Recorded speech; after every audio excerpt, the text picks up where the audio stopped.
Hello everyone and welcome back to my channel. But today I am not in Germany but in Pakistan and Islamabad. So I will take you to a tour of Pakistan monument. So stay with me.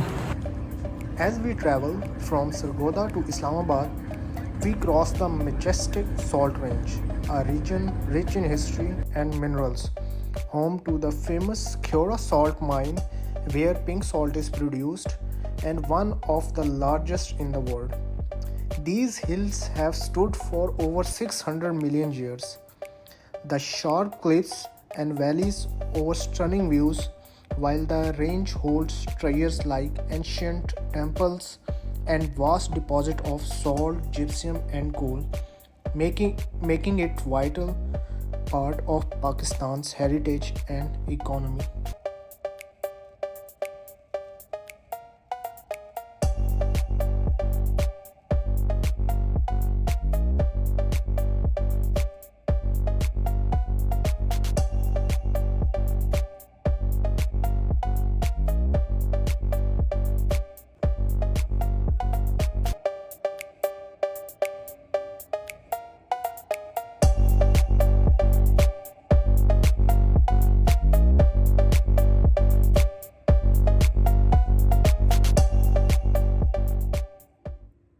The Pakistan Monument in Islamabad is a symbol of country's unity.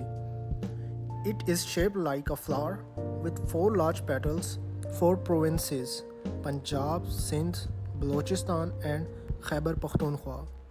And these smaller petals for Gilgit Baltistan, Azad Kashmir, and tribal areas.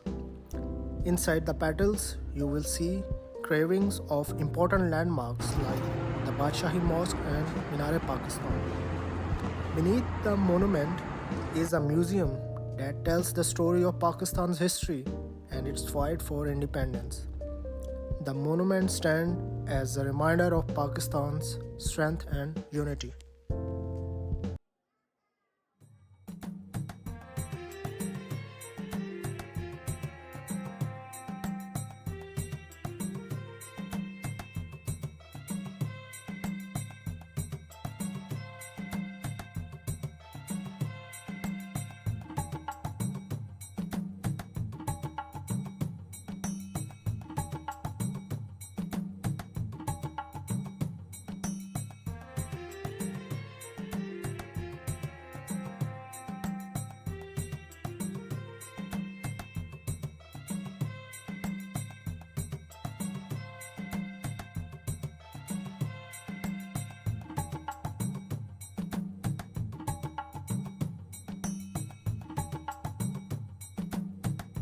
This is Allama Iqbal, Pakistan's national poet, and you will be surprised that he had a strong connection with Germany. In 1907, he studied in Heidelberg, learning German and diving into Western philosophy, inspired by thinkers like Goethe and Nietzsche. His poem Payam Mashriq, or A Message from East, was a response to Goethe's work celebrating East and West unity. Today, his house in Heidelberg is still preserved, and the road leading into the city is named Iqbal Ufer in his honor.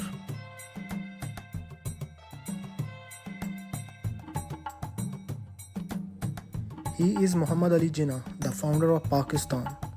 He was a brilliant lawyer and a visionary leader, known as Qaid-e-Azam, great leader.